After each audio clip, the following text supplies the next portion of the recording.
na nga.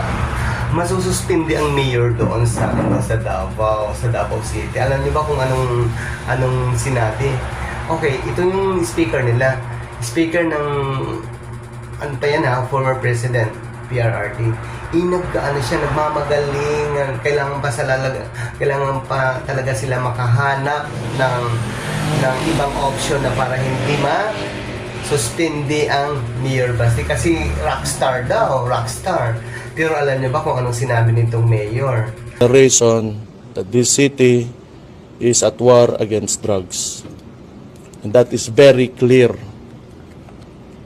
Because, the lives of innocent people matters to me most.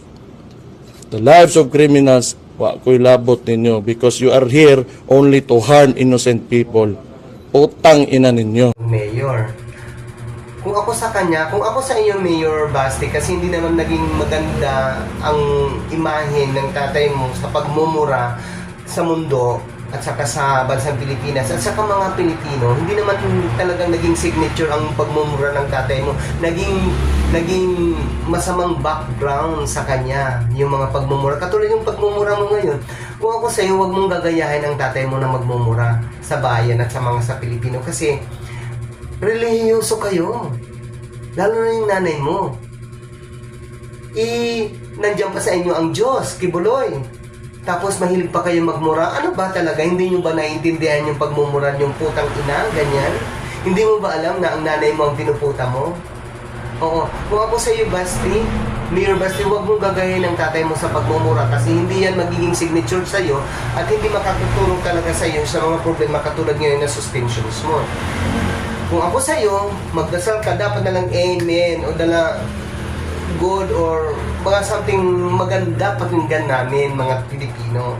Pero yung ginagaya yung tatay mo na mga putang ina nyo, hindi maganda. Basta payo ko lang sa iyo yan, Mayor Basti. Oo. Kung anuman, sabi mo naman kung anuman talaga ang mga rules na dapat sundin sa gobyerno, lalo na nandiyan ka nakaupo sa mayor, dapat sundin mo yan. Oo, tama yan, maganda yung sinasabi. Pero yung pagmumura mo, yung katulad sa tatay mo na nagmumura sa stage pa, sa mga professional pang kaharap niya mga tao, mga foreigners pa, na mga dignidad, may mga dignidad sa ibang bansa, nagmumura, putang ina na yan. Hindi maganda, hindi signature ng tatay mo Duterte, yung tatay mong ex-president, hindi signature yung mga putang ina at saka yung mga pagmumura, hindi signature yan.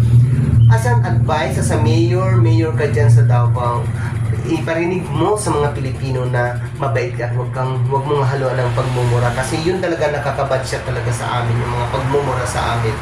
Hindi mo man kami may harap-harapan sasabihin, pero kung sinasabi mo sa media na putang ina, lahat na yan. Lahat na yan, naririnig kami na ang pinuputa mo ay ang ina mo. Yan ang dapat mo makarealize ka kung anong words ng putang ina. Yung nanay mo yan. Kasi ang ina, asing ina, yung puta, yung nanay mo. Ganyan yan. Kaya kung ako sa iyo, huwag mong gagaya yung tatay mo na nagmumura sa entablado. Kasi hindi maganda talaga na imahin yan sa ating Pilipino at sa mga mamamayan ng Pilipinas. Kung subject for suspensions ka na, go ahead, tanggapin. At umupo ka sa inyo, sabihin mo sa tatay mo na wag na maglakad-lakad, wag na pumunta ng mga kung ano-anong rally, yung mga mausog-usog na yan, kasi hindi nakakatulong din yan sa tatay mo. Dapat maawa kayo sa tatay mo, kay ex-President PRRD, na wag nyo nang dadalhin kasi kanya yung busis niya at saka yung paglalakad niya, delikado na. Kasi siyempre nababahala din ako kasi bumuto ako sa tatay mo, pero ngayon against na ako dahil sa mga pagmumura na yan.